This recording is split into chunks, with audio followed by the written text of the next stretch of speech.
The Gina and Matty podcast. Yeah, throughout the month of November, Star 104.5 is going Movember, raising as much money and awareness as we can for the fantastic charity that focuses on men's mental and physical health, and culminating, which happened on air last week, that I'm going to be doing a 30-kilometre run for the 30% increase in men's suicide over the last 10 years here in this country, on air on Friday the 29th. We're going to get a treadmill. We're setting up the studio so I can do the broadcast and run 30Ks over 3 hours. So I thought throughout the month of November, we should shine a light on some of the fantastic work that happens here on the Central Coast in and around the space of men's mental health. So this morning, we're saying hello to Jim, who is the concierge for the men's table. Good morning, Jim. Good morning. Thank you for having me. Oh, no, thank you for joining us, mate. Can you tell us a little bit about the men's table for those people who don't know? Okay. So the men's table is an organisation which creates tables of men.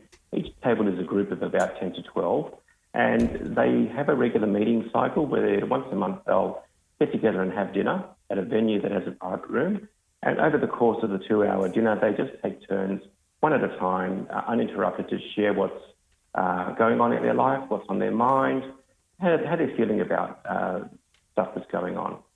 Jim, does it take them a while to open up? Because men traditionally, keep a lot of that emotional stuff to themselves. When they first show up, once they hear other people talking, does it take them long to go, you know what, I've got some stuff I'd like to share as well? Yeah, that's a classic example of what happens. Traditionally, men are very quiet, but sometimes you'll get men who've just got a lot on their mind, and they just, take swallow their pride and just, let it out, whatever it is that's preoccupying them. And when that happens, when you see the man sort of be vulnerable like that, it does have a flow-on effect to the other men, and they see that. They may not be ready straight away, but they might go home and think about what that other man shared and how vulnerable he was. And that may give them the courage next month when they go to the meeting. That may give them the courage to be vulnerable themselves. What are some of the consequences you've seen, Jim, I guess, in when men avoid discussing their mental health and their feelings? What do you see on the flip side of that? Well, I think there's a lot of evidence around about how men suffer with depression and anxiety and a lot of mental health issues.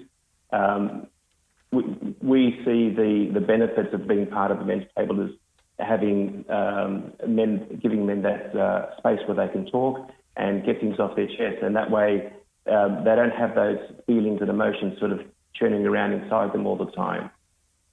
Jim, traditionally, older men, so my dad and even my husband wouldn't want to share particularly. Is this next generation, like your 18, 20, 21-year-olds, are they more likely to want to talk about this stuff, or is it just a man thing?